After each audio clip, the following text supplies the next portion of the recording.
വാർത്തകളിലേക്ക്.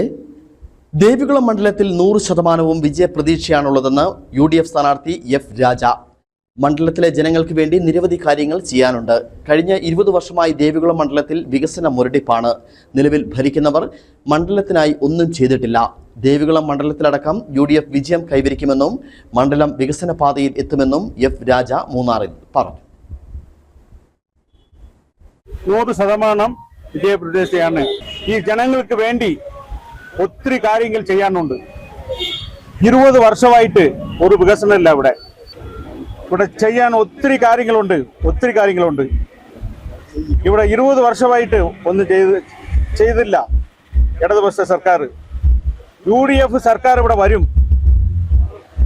അന്ന് പാവപ്പെട്ടവർ എഴുന്ന് നിൽക്കേണ്ട ഒരു സാഹചര്യം വരും. ഇവിടെ ഉള്ള ജനങ്ങള്, പാവപ്പെട്ട ജനങ്ങള് എനിക്ക് കൈപ്പറ്റിയ അടയാള ചിഹ്നത്തിൽ രേഖപ്പെടുത്തി എന്നെ ജയിപ്പിക്കും. അന്ന് ഈ നാട് വികസനം വരും. നിലവില് LDFില് A രാജയാണ്, BJPയില് S രാജേന്ദ്രനാണ്. ആർക്കെതിരെയായിരിക്കും ഏറ്റവും കടുത്ത മത്സരം? അത് നമ്മൾ നോക്കേണ്ട ആവശ്യമില്ല. ഇവിടെ ജനങ്ങളാണ് തീരുമാനിക്കേണ്ടത്. ജനങ്ങൾ ഇവിടെ തീരുമാനിക്കും.